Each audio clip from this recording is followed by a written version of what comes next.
warahmatullahi wabarakatuh. Selamat sore pemirsa, apa kabar Anda? Senang sekali kembali berjumpa di Dialog Kepri Gemilang. Dialog ini didedikasikan khusus untuk kemajuan Provinsi Kepulauan Riau agar semakin cemerlang gemilang terbilang tentunya bagi keutuhan dan kedaulatan Negara Kesatuan Republik Indonesia.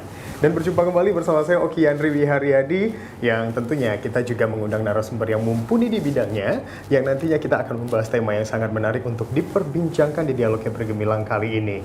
Dan sebelumnya ini pemirsa, kalau kita berbicara terkait dengan pendidikan, nah ini tidak ada henti-hentinya apalagi dengan perkembangan kemajuan teknologi dan informasi dan juga di era globalisasi yang membuat setiap orang ini harus semakin berpacu dan juga untuk berkompetisi menjadi yang terbaik di antara yang baik. Nah, berbagai kegiatan pembangunan sendiri dalam pembangunan dunia pendidikan di Provinsi Kepulauan Riau khususnya, ini tentulah harus dimaksimalkan dan pendidikan salah satu syarat dalam memajukan kualitas sumber daya alam yang berkompeten, berkualitas, dan juga bisa untuk bagaimana nanti memajukan negara Indonesia, khususnya Provinsi Kepulauan Riau ini, karena juga mengingat kita adalah provinsi dengan luas maritim yang luar biasa. Nah, karena pendidikan ini juga akan lahir generasi yang bisa berdaya saing dengan perkembangan teknologi yang lebih pesat saat sekarang ini. Dan untuk membahas lebih lanjut terkait dengan tema yang sangat menarik kali ini di Dialognya Bergemilang, yaitu perkembangan pembangunan dan pendidikan di Kepulauan Riau tahun 2024. Untuk itu langsung saja kita menyapa narasumber yang pertama. Beliau adalah Ketua Tim Percepatan Pembangunan Kepulauan Riau bersama dengan Bapak Nazarudin. Halo, selamat sore. Assalamualaikum. Waalaikumsalam. Pak Nazar, apa kabarnya, Pak? Alhamdulillah sehat. Sehat. Luar biasa. Wah, ini mukanya sumringah sekali, Pak Nazar. Alhamdulillah, karena baru selesai ngopi. Baru selesai ngopi, Bapak. Nah, ini cocok sekali kalau kita Siang. berbincang-bincang sore hari ini ya, Pak Nazar. Insya Allah. Insya Allah. Dan juga tentunya pemirsa, kita tidak hanya bersama dengan Pak Nazar, tetapi kita juga mengundang narasumber yang kedua. Beliau adalah Ketua Pendidikan Kepulauan Riau bersama dengan Dr. Enci Abdul Hajar. Halo, selamat sore Dr. Enci. Selamat sore. Wah, gimana kabarnya? Alhamdulillah sehat. Alhamdulillah sehat. Terima kasih atas undangan. Wah, ini luar biasa. Saya juga, ini merupakan sebuah kesempatan yang luar biasa untuk bisa bertemu dengan Pak Nazar dan juga Dr. Enci di Dialog Kepri Gemilang kali ini. Bukan ketua pendidikan, tapi ketua Dewan Dewan Pendidikan Provinsi Kepri. Provinsi Kepulauan Riau. Dan juga sekaligus Pak Nazar dan Dr. Enci ini adalah dosen juga ya. Nah, ini sangat pas sekali nih apabila kita berbincang terkait dengan pendidikan, terutama apabila mengingat kita ini kan merupakan orang-orang tempatan ini, orang-orang daerah yang kemudian bercita-cita tinggi untuk bisa menembus pasar nasional bahkan ke internasional seperti itu. Nah, apabila kita menilik dan juga melihat bagaimana perkembangan dunia pendidikan sendiri secara umum dan global di Provinsi Kepulauan Riau. Nah, ini saya ke Pak Nazar terlebih dahulu, Dr. Enci ya. Nah, ini seperti apa Pak Nazar melihatnya, Pak? Iya, kalau bicara tentang pendidikan di Kepri, sejak memang saya kebetulan anak daerah tempatan, memang untuk saya ini sangat cepat lah kemajuannya, baik dari segi SDM, kemudian juga para peserta didiknya, kemudian juga sarana prasarananya yang dibangun oleh pemerintah itu dari tahun ke tahun itu mengalami kemajuan yang sangat pesat lah. Tidak heran kalau memang Pak Gubernur kita berharap sangat generasi kita di Kepri ini adalah menjadi ujung tombak dan menjadi pemimpin kelak di kemudian hari di Kepri ini. Baik, luar biasa. Itu, insya Allah. Nah, ini juga kita harusnya anak-anak dari daerah Kepulauan Riau, putra daerah lah menyebutnya seperti itu, ini harus bisa lebih unggul toh. Karena kita makan ikan ya seperti itu. Lebih daerah perbatasan. Perbatasan juga. Dan kita terdiri atas 2 kota 5 kabupaten yang menjadikan kita juga kuat ini anak-anak di daerah kepulauan ini sendiri. Nah, itu dari Pak Nazar. Kalau Dr. Enci sendiri melihatnya ini sepertinya pengalamannya tadi Pak Nazar juga sudah mengatakan pada saat di off air ya seperti itu. Kalau pengalaman beliau ini luar biasa sekali dan juga Dr. Enci ini juga pernah berada di negara lain seperti itu untuk juga bagaimana memberikan literasi dan pendidikannya. Tentunya ini juga berdasarkan pengalaman beliau. Ini kita bisa mengambil nih bagaimana sih Dr. Enci untuk melihatnya apa yang membedakan antara pendidikan di Provinsi Kepulauan Riau apabila kita melihatnya juga berkacamata dengan negara lain yang lebih maju dan berkembang. Dr. Enci. Baik, terima kasih Pak Ugi. Memang tantangan dunia pendidikan sekarang memang lebih berat Pak dibandingkan beberapa tahun yang lalu. Apalagi pada saat saya pertama sekali menjadi guru di tahun 1993, 30 tahun yang lalu. Paradigma dan tantangan pendidikan itu sekarang pada saat sekarang ini jauh lebih besar, Pak. Iya. Sebab itu kita tidak bisa membandingkan pendidikan pada saat kita sekolah dulu dengan sekarang. Saya justru membandingkan pada saat saya pertama jadi guru dan saat sekarang 30 tahun kemudian saya sekarang sudah jadi dosen yang punya tanggung jawab untuk mengajari, mendidik dan mengajar calon-calon guru. Memang paradigma mengajarnya juga beda. Apalagi sekarang kita di era Society 5.0. Perkembangan teknologi itu sangat mempengaruhi. Disitulah challenge kita bagaimana anak-anak kita siap untuk bersaing dengan daerah lain bahkan negara lain. Kalau untungnya kita baru saja lepas daripada pandemik COVID ya 19 dan 1 tahun ini kita mau recovery lagi setelah kita istilahkan learning loss pada saat COVID di situ. Disinilah daerah itu ditantang untuk cepat bangkit, cepat untuk siapa yang lebih cepat, yang lebih kreatif dia yang menang. Dan saya yakin dan percaya Provinsi Kepri bisa itu. Bisa dengan goodwill dari pemerintah provinsi dan Kota Tanjung Pinang, saya yakin. Tinggal lagi kita harus menyatukan komitmen dan program yang jitu sehingga anggaran yang besar sekalipun untuk pendidikan bisa termanfaatkan secara efektif dan efisien sehingga pendidikan kita tuh bisa lebih bermutu dibandingkan daerah lain. Jadi disinilah Pak, di saat awal-awal recovery dari COVID-19, siapa yang lebih kreatif, yang lebih cepat geraknya, dia yang akan menang. Mudah-mudahan Kepri bisa menang. Jadi ini harus saling berpacu seperti itu. Betul. Nah, ini dikatakan Dr. Uci bahwasanya harus goodwill dan juga good governance seperti itu. Jadi pemerintah juga harus ikut mengambil andil ini dalam hal bagaimana untuk menunjang pendidikan yang layak untuk anak-anak di daerah kepulauan seperti itu. Nah, kalau kita melihat bagaimana sih sebenarnya kita mengambil mungkin benang merah dari sebelumnya ini pada saat kondisi pandemi COVID-19 ini kan semua hal ini harus dirubah. Termasuk juga bagaimana caranya untuk anak-anak belajar, kemudian bagaimana untuk tenaga pendidik memberikan pelajarannya, kemudian bagaimana agar bisa tersalurkan dan ini dari berbagai macam kalangan harus bisa memutar dan juga bisa berkompetisi seperti itu. Nah, ini dengan teknologi yang ada, apalagi sekarang kita masuk di Society 5.0. Nah, sebelumnya kita berada di Industri 4.0. Nah, ini juga orang-orang sudah kewalahan ini. Bagaimana untuk bisa terus, bagaimana untuk bisa memacu diri agar bisa berkompetisi. Nah, ini gimana Pak Nazar? Jadi begini, kita musibah secara tanda petik ya, COVID-19 ini memang ada nutrisi pembelajaran yang besar buat kita semua.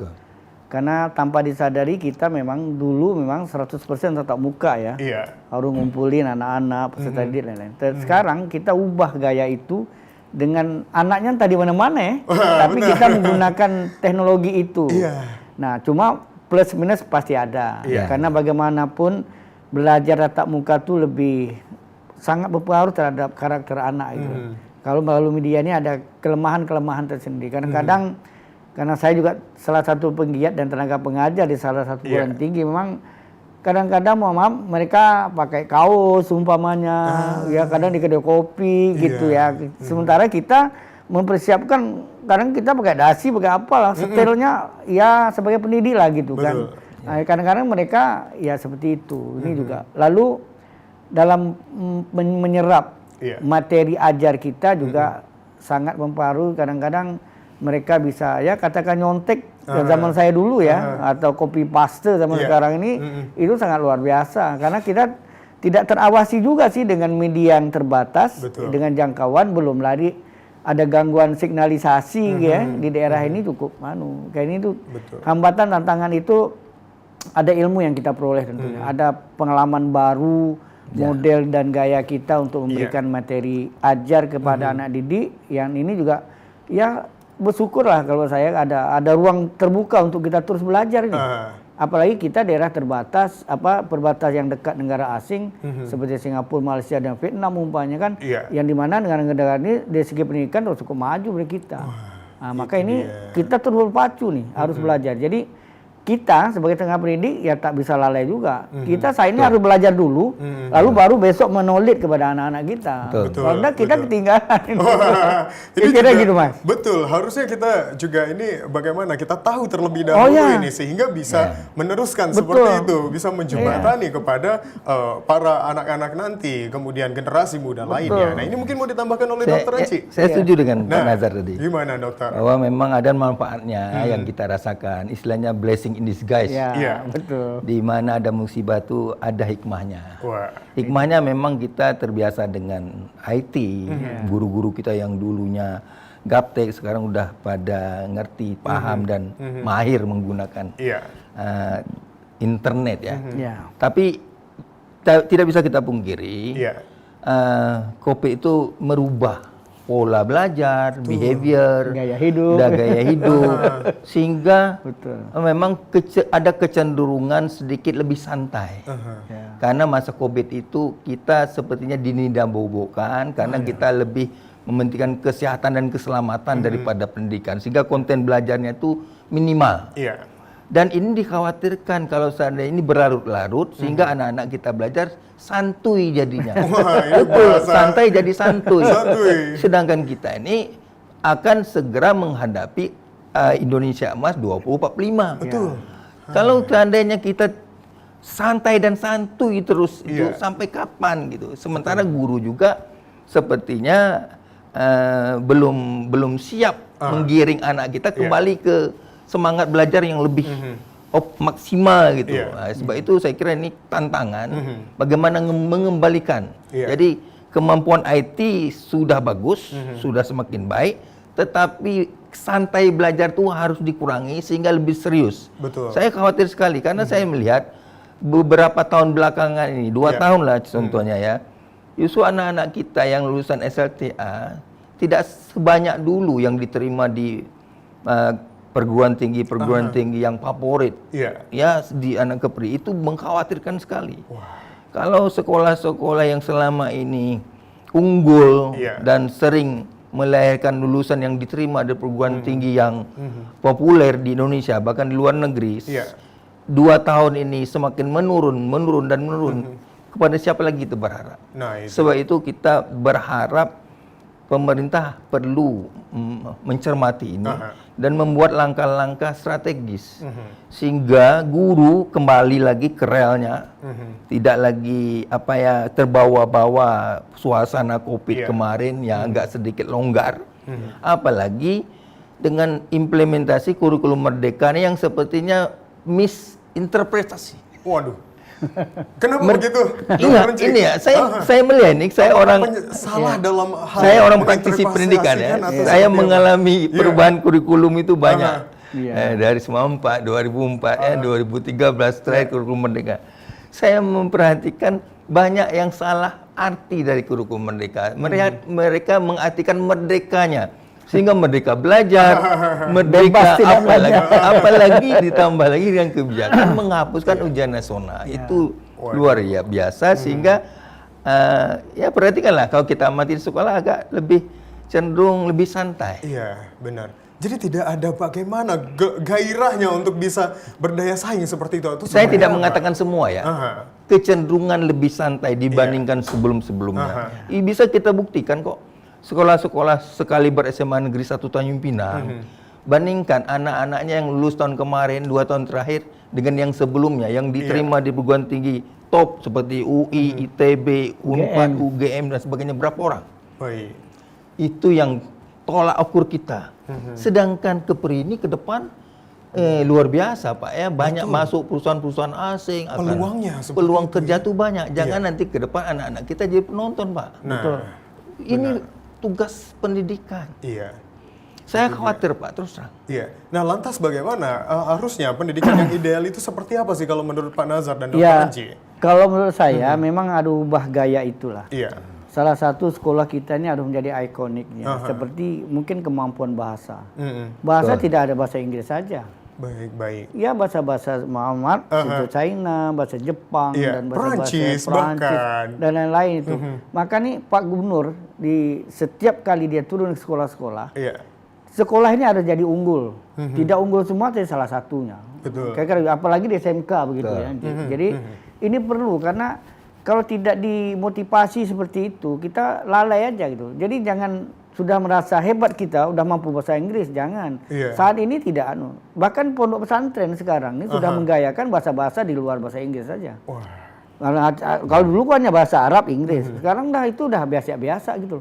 Maka harus ditambah bahasa-bahasa lain. Ini karena kemampuan ini, insya Allah akan lebih mudah menyerap ilmu pengetahuan secara luas, go internasional itulah kira-kira begitu. Jadi juga memberikan peluang-peluang kita untuk bekerja lebih bagus.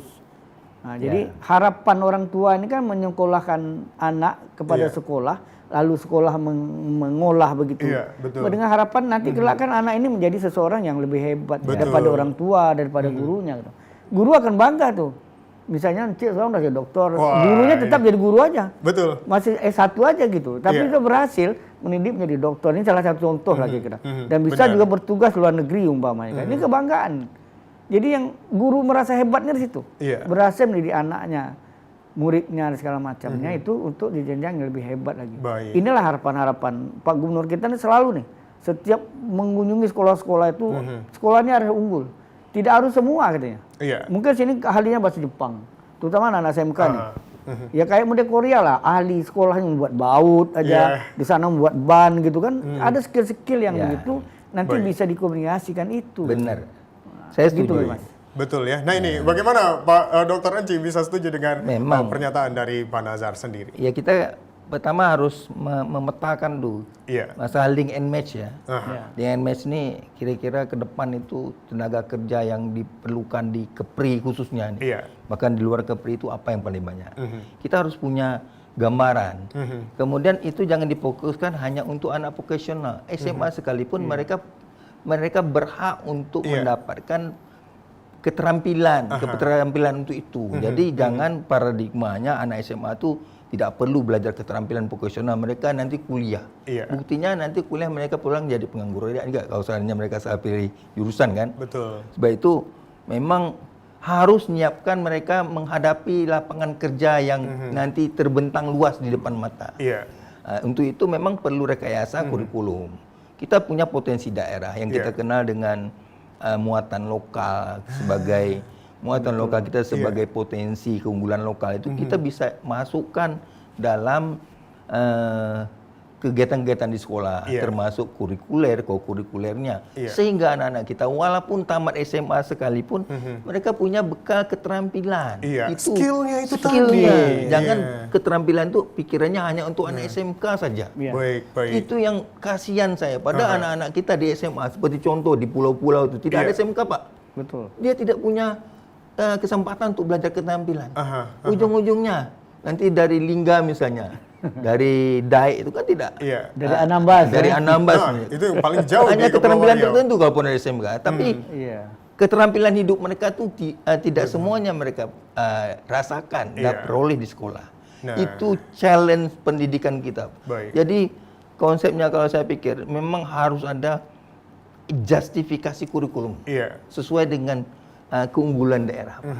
Baik, kalau kita mengatakan Dr. Enci dan Pak Nazar tadi justifikasi kurikulum dan lain sebagainya, bukankah dalam Merdeka Belajar ini sendiri itu sudah diterapkan seperti itu karena masing-masing siswa ini harusnya memilih bagaimana skillnya masing-masing, apakah ini pada proses implementasinya belum maksimal atau seperti apa? Itu yang saya katakan tadi, dia misinterpretasi. Dan kebanyakan sekolah kita ini menunggu dari atas. Instruksi dari atas seperti itu. Dari top. Top manajemen. Padahal merdeka itu artinya memberikan peluang seluas-luasnya kepada daerah, kepada sekolah untuk berkreativitas. Semasa kita menjustifikasi kurikulum untuk kebaikan, saya kira Bapak Menteri itu tidak masalah. Itu saya buktikan waktu saya 3 tahun sebagai Kepala Sekolah Indonesia Kuala Lumpur.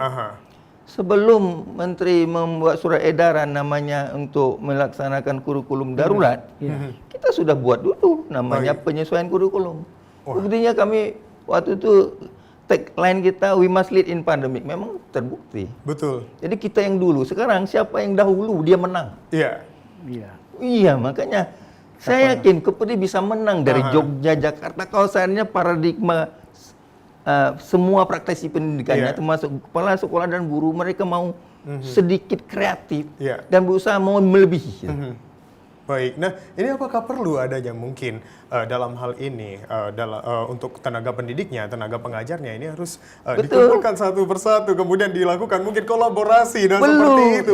Perlu ya Pak ya? Didorong itu, ada semangatnya. Push gitu, seperti itu. Nah ini, Pak Nazar sendiri Pak, kalau melihatnya, ini tadi kita berkacamata dari Sekolah Indonesia yang di Kuala Lumpur yang tadinya dibawahi oleh Pak Dr. Enci. Nah nih, Pak Nazar sendiri kalau melihatnya Pak, dari anak-anak di Kepulauan Riau ini sendiri yang mereka ini sebenarnya punya potensi yang luar biasa seperti itu, karena kita melihat juga dari perkembangan saat sekarang ini lagu-lagu bahasa Inggris mereka bisa hafal, lagu Korea mereka bisa hafal. Nah, bagaimana, apakah itu seharusnya di dunia pendidikan juga ini diterapkan? Nah ini bagaimana? Ya, kalau kita daerah Melayu ini kan terkenal dengan Guru 612 itu, yang itu mencakup semua aspek kehidupan kita lah. Nah dari segi ini saja sebetulnya pendahulu-pendahulu kita, budayawan kita dahulu sudah jauh berpikir untuk kemajuan itu. Seperti ada karakteristik anak gitu. Jadi kita tidak hanya unggul intelektualnya saja, tetapi secara agamis, spiritual dan lain-lain juga ini harus kita jaga. Ini daerah Melayu nih, maka saya katakan lagi memang pendidikan tuh di era saya dulu itu mohon maaf lah, guru kita main gebuk-gebuk aja. Termasuk pengalaman saya sampai pernah patah penggaris dipukulin gitu lah. Betul Pak. Tetapi ada kesan saya terhadap sesuatu tuh, saya muridnya harus ada tanggung jawab gitu. Apa yang diberikan dulu kita PR namanya, apalagi rumus-rumus kimia fisika tuh, karena saya termasuk tadi agak degil di kelas itu jadian udah. Sekarang ini kan sudah diubah gaya itulah, itu dalam petik kekerasan yang tidak boleh. Tetapi juga harus diingat bahwa saya mengikuti dialog TVRI 2 hari yang lalu tentang dunia pendidikan ini, banyak ragam yang mengikuti para pakar. Memang ada juga pertanyaan, Dr. Enci, kalau perlu kita kembali gaya pendidikan zaman dulu katanya. Karena kesan orang tua itu, kalau kita ngadu kepada mak bapak kita pasti marah besar. Artinya, oh you melawan guru kamu ya. Padahal guru itu harus kita dihormati betul lah. Ini saya rasa ini murid gak saya lah. Agaknya tenaga pendidik kita, guru itu agak tersandera juga dengan kondisi seperti ini. Sementara kemajuan zaman sudah semakin hebat, semakin cepat, karena saya termasuk keluarga pendidik, istri saya juga guru. Jadi memang hari-hari malam tuh memang belajar terus kita gitu. Kita harus banyak membaca. Betul. Membaca, apalagi ruang membaca. Pemerintah sudah menyiapkan sarana-prasarana itu cukup banyak. Terutama di Kepri ini, ya di sebelah kita nih pustaka, dan sekarang juga ada pustaka elektronik, ada buku elektronik, dan macam-macam lah itu. Sangat mudah itu. Nah ini juga memang harus kita push lah anak-anak kita itu harus. Saya masih pakai tradisi lama, Encik. Sebelum kita mulai pengajian tuh saya suruh baca anak tuh 2 halaman, lalu membuat sebuah analisa dan segala macam dari buku. Seperti itu. Seperti itu. Dan anak-anak harus bisa menyampaikan itu. Baik. Ini bagus ini metodenya. Salah satu gaya saya, karena dosen saya dulu gitu. Dulu kami 5 lembar itu dia. Ini buku saya, atau you cari buku, baca, dibuat analisa, buat ini segala macam. Lalu kesimpulannya apa? Lalu menurut saudara apa nih? Ini kita juga supaya anak-anak ini kreatif punya inovasi-inovasi baru, dan dia betul-betul belajar. Ini zaman sekarang dengan kemudahan-kemudahan medsos kita ini mengambang-ngambang juga mereka. Betul, ada pro dan kontranya, ada jadi sisi ini positif dan negatifnya seperti kita itu. mengambil budaya daerah ini, itu dari santun, saling menghormati, lalu jujur di situ kan pelajaran guru 12 kita begitu intinya. Jadi kalau saya lebih semangat, misalnya menghadap anak-anak ujian skripsi umpamanya kan, you jujur dulu pertama sama saya. Kalau jujur ini buatan Anda sendiri, itu soal nilai nanti kita bicara. Baik. Tapi kalau ada you punya plagiat lah, walaupun itu sudah ada tes plagiat gitu ya. Ini dulu nih yang saya unggulkan, karena dengan demikian anak-anak Integritasnya. Integritasnya. integritas Itu diri dia. anak itu, karena ini Baik. berkaitan dengan apalagi semangat Kota Tanjung yang ulang Iya. tahun 240 ini ya. Wah. Inovasi, kreasi, dan terakhir itu dibunyikan daya saing. Nah, inilah daya saing ini yang menjadi suatu gugatan kita Iya. kepada peserta didik kita. Saya rasa itu, Mas. Baik, nah ini kalau kita melihat sendiri juga bagaimana tadi metode penerapannya Iya. juga, dan kita menilik daripada Merdeka Belajar sekarang, kurikulum Merdeka Belajar, dan tentunya ini memanfaatkan bagaimana kreativitas masing-masing siswa. Benar. Seperti itu. Nah terkadang Indonesia ini sendiri dengan tanda kutip, Iya. kita masih belum bisa ini seperti negara luar yang lebih mengedepankan bagaimana di dunia kerja itu sendiri Betul. memanfaatkan kreativitas yang ada dibanding dengan pendidikan yang diemban seperti itu. Nah, apakah di Indonesia ini sebenarnya harus kita melihat terlebih dahulu skill yang ada pada seseorang, baru kita melihat bagaimana ia lulusan apa, dan kemudian apakah dia ini sekolah tinggi atau tidak. Tetapi kalau kita bandingkan dengan orang yang memiliki kreativitas, skill yang ada, kemudian dengan orang yang memiliki pendidikan tinggi, ini terkadang lebih baik daripada yang punya pendidikan tinggi tetapi tidak bisa memanfaatkan. Ya. Bagaimana gelarnya itu? Nah ini seperti apa terkadang di Indonesia Ya, ini kreativitas betul. ini berbanding terbalik dengan pekerjaan Betul. yang ada. Gimana Dokter Enci? Teori kurikulum merdeka ini kalau kedengarannya bagus. Iya. Pembelajaran berdiferensiasi, artinya mengutamakan belajar itu sesuai dengan perkembangan anak, kemampuan bahkan bakat anak. Tapi kenyataannya kan dengan disibukkan administrasi guru yang luar biasa, sehingga tambah lagi jumlah murid dalam satu kelas yang membludak. Betul. Itu semua tidak mungkin dilaksanakan. Iya. Jadi kalau saya melihat, mengapa saya katakan kebanyakan santuy?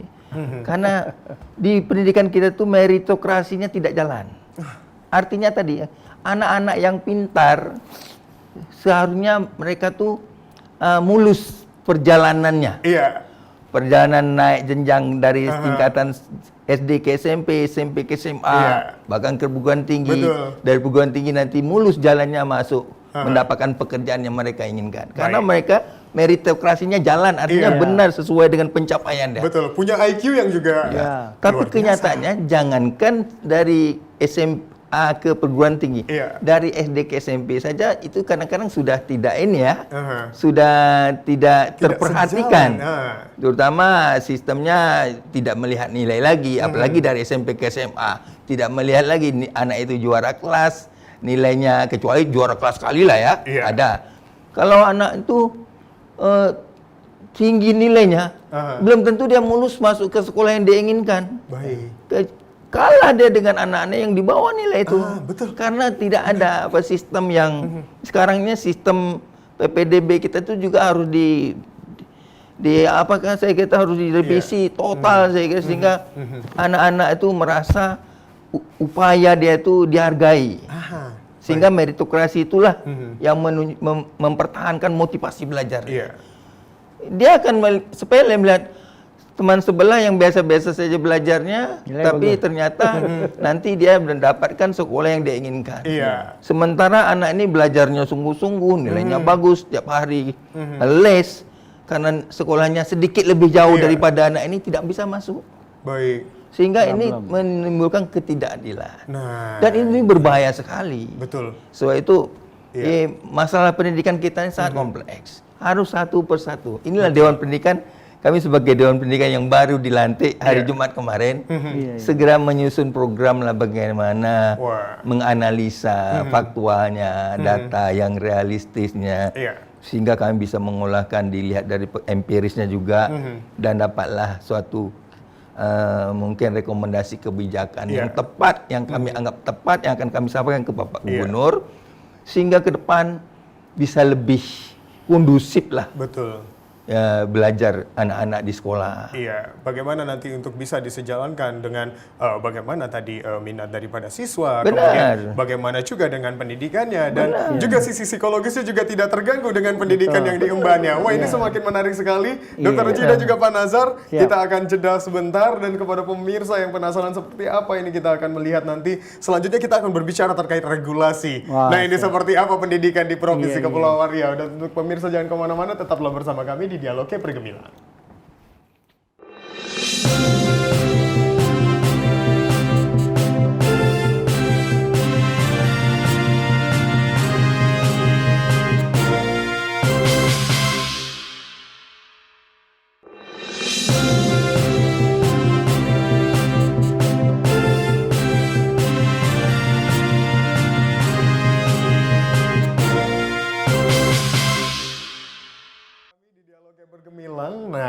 kita masih berbincang terkait dengan perkembangan pembangunan dan juga pendidikan di Kepulauan Riau di tahun 2024 ini. Kita melihat banyak sekali perubahan yang terjadi, terutama di dunia pendidikan itu sendiri, bagaimana kurikulum yang ada dan juga bagaimana proses penerapan dan juga implementasinya dan juga bagaimana memanfaatkan dunia teknologi juga dalam dunia pendidikan. Nah, ini menjadi sebuah hal yang fokus dan secara krusial ini harusnya menjadi pembahasan di sore hari ini. Nah, ini kalau kita melihat bagaimana sih sebenarnya, tadi kan kita sudah berbincang banyak ini Pak Nazar dan Dr. Renji. Nah, ini kita melihat dunia pendidikan yang di Kepulauan Riau ini dan juga sebenarnya potensi yang dimiliki oleh anak-anak Provinsi Kepulauan Riau ini kan luar biasa sekali, seperti itu. Nah, kalau kita menilik ke belakang ini, tadi bagaimana untuk proses belajar mengajar, kalau zaman dulu itu guru menghukum siswa ini tanda kasih sayang.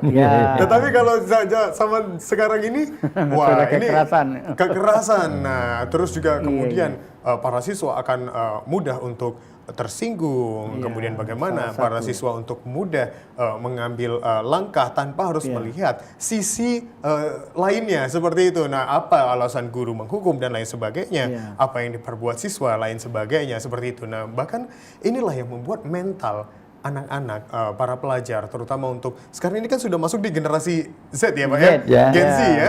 Nah, ini mereka ini terkadang mentalnya kurang bisa untuk beradaptasi dan mudah sekali untuk goyah dan lain sebagainya. Nah, ini apakah perlu adanya perubahan mungkin regulasi di dalam dunia pendidikan sehingga tenaga pengajar ini tidak lagi merasa terkekang seperti itu untuk bisa bagaimana memberikan proses belajar mengajar yang lebih baik dan bagaimana untuk mendidik siswanya agar bisa menjadi siswa yang unggul dan juga berdaya saing. Ini sesuai dengan amanat Provinsi Kepulauan Riau juga ini untuk bisa bersaing dan juga berdaya unggul. Mungkin ke Pak Nazar terlebih dulu ini. Saya sepakat bicara tentang pendidikan ini untuk generasi yang akan datang ini memang ada perbedaan yang cukup kontras di zaman dulu lah. Namun demikian memang kita harus juga memperhatikan kearifan lokal itu. Nah, kearifan lokal ini juga menentukan anak didik kita untuk kedepannya. Maka ada pemahaman-pemahaman, ajaran-ajaran yang itu, dan saya juga sebagai tenaga pendidik selalu memberikan tekniknya, keumpamanya bagaimana menghadapi anak didik kita yang agak usil, terutama yang pendidikan dasar ya. Ya kadang-kadang ya, bahkan di TK kan anak saya dulu kan pernah di TK. Jadi kita lihat macam mana anak kita pipis itu, macam mana gurunya begitu dengan sentuhan kasih sayangnya, memberikan pemahaman dan lain sebagainya, sehingga timbullah tuh karakter-karakter yang baik gitu loh. Ini perlu, di samping memang teknologi ya, karena zamannya sudah memang menggunakan IT semua begitu kira-kira, dan kita pun yang sudah seniorin agak tua gitu pun mau tak mau harus belajar juga tentang itu. Tapi ini pemahaman ini perlu. Maka regulasi-regulasi ini memang saran saya lah kepada Encik barangkali yang akan memberikan saran pertimbangan pada pemerintah. Regulasi-regulasi yang mana kira-kira yang bisa ada keseimbangan. Jangan sampai guru memberikan teguran, nasihat itu dianggap itu sesuatu yang mengasari, melanggar etika, budaya, itu juga perlu. Karena itu saya katakan 2 hari yang lalu saya mengikuti dialog di televisi ini juga begitu. Jadi memang macam mana orang tua lagi kembali mengajari anaknya bahwa menuntut ilmu ini ada suatu kewajiban. Nah, kewajiban ini yang harus kita ikuti dengan regulasi aturan mainnya. Nah, menjadi guru itu tentu mereka sudah mengikuti proses yang cukup panjang. Ya, salah satunya jadi guru itu harus pandai bercakap ya, Cik, pandai berbual gitu. Dan juga harus menjadi uswah, menjadi teladan. Maka tampilan di kelas itu menjadi suatu contoh pembelajaran yang besar. Macam mana dia berpakaian dan bersikap, memberikan nasihat, menyampaikan materi dan lain-lain, itu menjadi uswah dari kecilnya anak-anak TK dan sampai kita. Ini penting. Maka ada sentuhan-sentuhan regulasi itu yang kira berdasarkan undang-undang Sisdiknas itu barangkali yang memang tidak mungkin teman-teman di PGRI umpamanya, kemudian di Dewan Pendidikan barangkali memberikan pertimbangan-pertimbangan pemerintah lah. Mungkin ini tak sesuai lagi dengan zamannya barangkali, dan ini sesuai. Saya kira itu pikiran saya. Baik, nah ini tadi itu yang dikatakan oleh Pak Nazar ini, Pak Enci. Sepertinya Pak Enci juga punya hal yang sama ini ketika melihat bagaimana proses perkembangan dunia pendidikan di Provinsi Kepulauan ini sendiri, atau juga bagaimana sebenarnya regulasi-regulasi yang ada ini harusnya sebenarnya perlu dilakukan rombak. Nah ini dan juga bisa membuat pendidikan di Kepulauan Riau ini menjadi pendidikan yang juga bisa diperhitungkan di kancah nasional bahkan internasional. Bagaimana Pak Dr. Enci? Ya, permasalahan masalah perubahan perilaku anak-anak itu memang tidak hanya terjadi di Indonesia. Baik. Di negara lain juga, termasuk saya lihat di Malaysia juga seperti itu. Baik. Yang sebelumnya tidak pernah terjadi, tapi akan dan disaksikan setiap hari itu ada saja. Yang itu bisa jadi karena memang perubahan masa ya. Era sekarang ini istilahnya saya katakan dari society 5.0 itu dipengaruhi oleh perkembangan teknologi yang membuat anak-anak kita kan mereka ini lahirnya sudah pegang HP ya. Gadget ya. Jadi perubahan perilaku, perspektif itu memang dari awal sudah terbentuk. Jadi kita tidak bisa mengembalikan mereka harus tidak seperti itu karena dari lahir mereka sudah terbentuk. Sosialnya memang sedikit lebih kurang daripada bahasa kita dulu. Jadi memang sebagai guru harus menyesuaikan. Nah, sebab itu bukan berarti kita membiarkan yang tindakan-tindakan indisipliner yang dilakukan anak. Kita berusaha menguatkan istilahnya karakter itu dengan yang lebih fleksibel, tidak dengan justru dengan punishment dengan disiplin yang ketat, tetapi justru lebih bersifatnya pergaulan sehari-hari. Yang dikatakan Pak Nazar tadi setuju melalui keteladanan guru, memberdayakan keunggulan lokal seperti Gurindam 12, Budi Pekerti itu sangat memang sangat cocok pada masa sekarang ini. Walaupun Gurindam 12 itu lahir di tahun kita belum lahir abad 18 tetapi kan sekarang justru merupakan sesuatu arahan yang baik, nilai-nilainya tidak akan pernah usang itu. Dan itulah kekayaan kita sebagai anak Kepri. Jadi itu harus dimaksimalkan. Jadi istilahnya budi pekerti berbasis Gurindam ke-12 itu harus dimaksimalkan. Sehingga anak Kepri bisa lebih santun dibandingkan yang lain. Selain kesantunannya, mereka juga cerdas dan cakap, smart. Karena mereka juga terbiasa dengan pembelajaran yang berbasis smart. Jadi saran saya memang semuanya harus bergerak sejalan. Selain kita mengoptimalkan potensi budi pekerti Gurindam 12 untuk karakternya, kita maksimalkan juga pemberdayaan penggunaan IT dalam menciptakan anak-anak yang smart dan yang utama adalah gurunya dulu smart, sekolahnya smart dan prinsipalnya kepala sekolahnya juga harus smart. Dan itu memang harus diprogramkan. Kalau tidak, akhirnya berjalan sendiri-sendiri. Ada yang jalannya laju, tapi kebanyakan yang lain keteteran. Akhirnya anak kita juga yang keteterannya lebih banyak daripada yang maju. Harus bersama-sama. Harus bersama-sama untuk mencapai visi dan juga misi dalam satu tujuan yang sama, yaitu menjadikan dunia pendidikan di Provinsi Kepulauan Riau ini lebih maju dan juga bisa menjadi salah satu dunia pendidikan yang memang unggulan seperti itu. Nah, apabila kalau kita berbicara terkait dengan literasi pendidikan sendiri di Provinsi Kepulauan Riau ini, nah kita kan terdiri atas beberapa pulau ini Pak Nazar dan Dr. Enci. Ada dari Anambas juga, Natuna juga, dan kita ke Lingga juga, ke Dabo dan lain sebagainya. Yang paling besar di sini adalah Kota Tanjung Pinang dan Kota Batam. Nah ini kan sepertinya kalau kita melihat pemerataan pendidikan itu sepertinya ada jenjang. Nah, antara di daerah satu dan daerah lainnya. Apakah ini perlu adanya mungkin pemerataan dari fasilitas pendidikan, kemudian bagaimana untuk menambah literasi tenaga pengajar juga, agar mereka ini juga bisa nih disamakan ini bagaimana tenaga pendidik di Kota Batam, Kota Tanjung Pinang dan dengan di Anambas ini, jadi mereka harus sinkron. Nah, ini seperti apa? Apakah pemerataan fasilitas pendidikan, pemerataan sumber daya manusianya sendiri sebagai tenaga pendidik, dan bagaimana nanti untuk para generasi muda yang unggulannya ini, apakah sudah rata prosesnya atau belum? Atau terjadi ketimpangan antara daerah satu dan daerah lainnya? Pak Nazar, silakan. Iya, kalau saya melihat itu memang untuk saat ini jelas masih ada ketimpangan-ketimpangan itu, terutama kabupaten kota yang jauh seperti Anambas, Natuna. Anda bayangkan di sana itu masih 2 tahun yang lalu ya, kalau tak silap saya. Bahkan untuk ujian akhir itu UN ya? UN.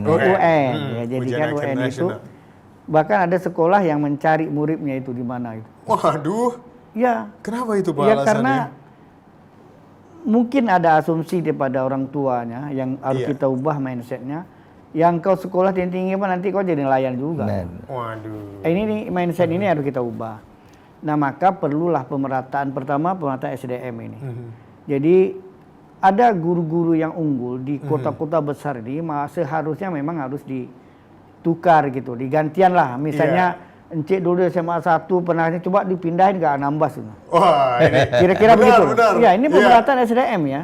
Karena banyak situasi dan kondisinya yang harus begitu.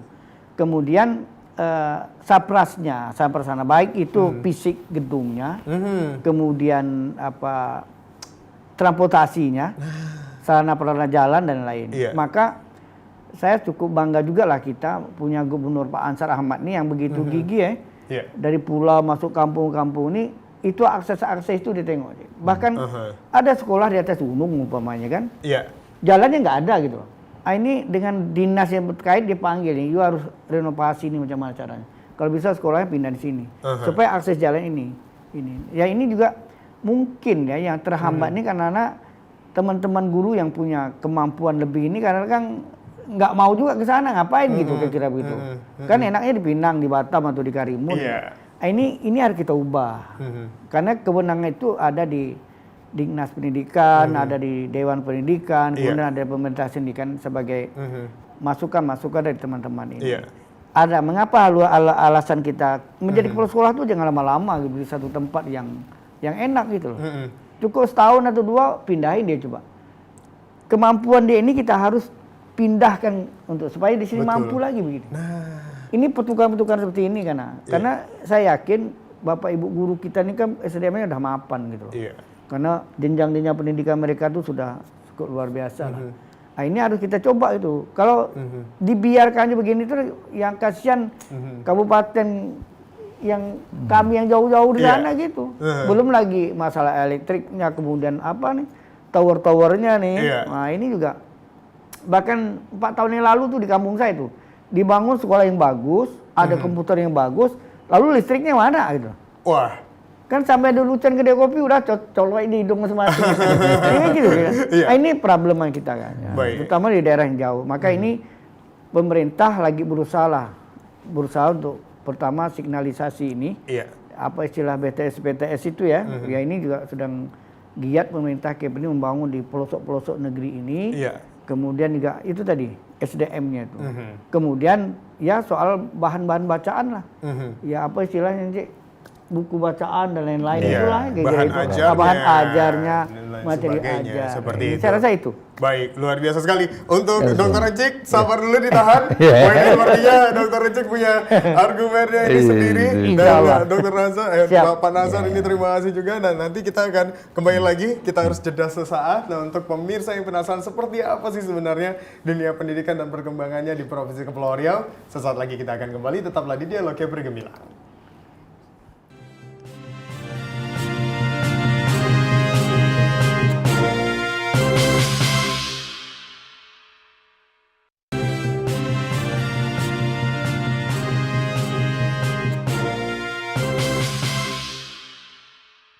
Terima kasih pemirsa Anda masih bersama kami di Dialog Bergemilang dan kita masih bersama dengan Ketua Dewan Pendidikan Kepulauan Riau Dr. Encik Abdul Hajar dan juga Ketua Tim Percepatan Pembangunan Kepulauan Riau bersama dengan Bapak Nasaruddin. Nah, ini kita masih berbincang terkait juga dengan perkembangan pembangunan dan juga pendidikan di Kepulauan Riau tahun 2024.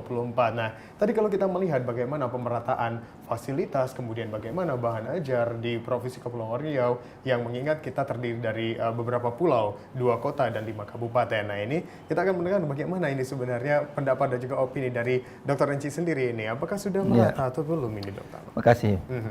Masalah disparitas pendidikan antar kabupaten kota di Kepri memang harus hati-hati kita, Pak. Karena dari awal saya katakan kita ini akan menjelang Indonesia Emas 2045. Masih ada sekitar 21 tahun lagi. Perlu saya kira redesign blueprint pendidikan Kepri. Baik. Karena kita kan tahu Kepri ini 97% laut. Iya. Itu begitu besarnya potensi laut. Tapi saya kurang setuju tadi kalau ada istilahnya orang kenapa tak perlu sekolah tinggi-tinggi nanti kamu jadi nelayan juga. Nah, betul. Paradigma atau stigma seperti itu harus kita rubah. Itu memang masa kecil kita belajar seperti itu. Buku kita waktu kecil yang namanya petani itu pasti pakainya compang-camping. Dengan topi yang koyak-koyak dan nelayan bajunya koyak-koyak sehingga dari kecil sudah kelihatan bahwa seolah-olah jadi nelayan, jadi petani itu hidupnya tidak sejahtera. Baik. Itu yang harus dirubah. Mereka harus melihat apa istilahnya itu kekayaan laut kita itu merupakan sumber daya, resources yang modal bagi mereka. Sebab itu dalam menentukan pengembangan pendidikan ke depan, keunggulan masing-masing kabupaten kota itu harus melihat sisi-sisi unggul daerah itu. Ada kabupaten ini unggul di bidang perikanannya, itu harus dibuat sekolah-sekolah unggul yang mengarah ke sana. Betul. Jangan dianggap anak-anak Mbas itu mau kerja kantoran semua. Padahal kenyataannya berapa persen saja. Akhirnya mereka tidak siap. Tidak siap mengelola sumber daya alam daerah dia. Jadi pembangunan kita ke depan tuh harus mencerminkan keunggulan daerah dia. Dan dibangun sekolah-sekolah unggul sesuai dengan sumber daya yang ada. Sebab itu saya kira perlu sekali redesign blueprint. Itu salah satu target kami sebagai Dewan Pendidikan, bagaimana menelaah itu. Ke depan perlu dibangun tidak pun SMK tapi sekolah SMA plus. SMA plus vocational sesuai keunggulannya. Baik, tentu. Wah, ini Bapak, baik. Itu. Jadi yang menjadi fokus ini, nah kesimpulannya dari pembangunan dan juga pendidikan di Provinsi Kepulauan Riau secara singkat ini seperti apa yang bisa disampaikan untuk bisa membangun mindset dan juga menghilangkan paradigma dan stigma dari orang-orang tempatan ini di Provinsi Kepulauan Riau agar lebih maju lagi mengedepankan dunia pendidikan. Silakan, Dr. Enci. Ya, yang jelas kita tidak boleh terbuai ya dengan data-data keberhasilan yang keberhasilan selama ini perlu kita apresiasi. Tapi kita harus melihat ke depan, jauh ke depan. Dan itu kita mengajak kepada semua pihak, termasuk guru, kepala sekolah, bahkan masyarakat, untuk ikut serta bagaimana memberikan masukan ke depan pembangunan pendidikan kita tuh lebih tepat sasaran. Ya, jadi dan selain kita berbicara mutu pendidikan dalam kompetensi dan pengetahuan, jangan lupa dengan basis pendidikan karakter budi pekerti daerah kita yang punya keunggulan seperti budaya, pantun dan sebagainya, termasuk Gudam 12 itu adalah keunggulan yang kita miliki yang harus kita angkat menjadi modal dasar mereka untuk kehidupan yang akan datang. Yang akan datang. Baik, nah ini terakhir singkat saja dari Pak Nasaruddin. Yang pertama kita harus memanfaatkan kearifan lokal. Lalu berinovasi dan berkreasi. Tentu dengan itu semua kita akan meningkatkan SDM, baik itu guru dan juga masyarakatnya dengan dunia pendidikan, juga tentu anak didik kita, agar kita mampu untuk berdaya saing. Baik. Wah, ini luar biasa sekali obrolan kita, Pak Nasaruddin dan juga Dr. Enci. Ini atas kesempatan yang diberikan kepada saya untuk bisa berbincang dengan orang-orang yang hebat dan juga berbagi pengalaman. Dan tentunya ini juga menjadi sebuah pelajaran dan sharing kepada pemirsa juga bagaimana untuk melihat pembangunan dan juga perkembangan pendidikan di Provinsi Kepulauan Riau yang semakin maju juga dengan memanfaatkan bagaimana teknologi yang ada. Nah, untuk itu kita harus mampu menjadi generasi muda yang mampu berdaya saing, unggul dan juga bisa untuk diperhitungkan di kancah internasional nasional dan bahkan di kancah nasional bahkan internasional. Nah, untuk itu pemirsa yang baru saja menyaksikan Dialog Kepri Gemilang, Anda tetap bisa menyaksikan secara ulang di YouTube channel TVRI Kepri. Jangan lupa di subscribe, like, komen dan juga share, dan ikuti juga akun sosial media kami di Instagram, Facebook dan juga X TVRI Kepri. Baiklah pemirsa, saya Oki Andri Wiharyadi beserta segenap tim yang bertugas pamit mohon undur diri dan terima kasih atas kebersamaan Anda bersama kami TVRI Media Pemersatu Bangsa. Dan akhir kata, wassalamualaikum warahmatullahi wabarakatuh. Selamat sore dan sampai jumpa. Alhamdulillah. Alhamdulillah. Dadah, Pak. Terima kasih Pak Nazar. Terima Luar kasih. biasa.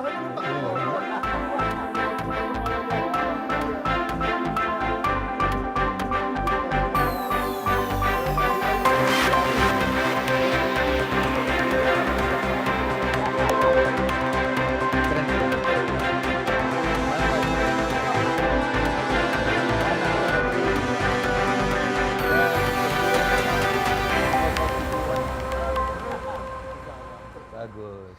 Nanti next saya mau minta ke Pak Doni lagi deh.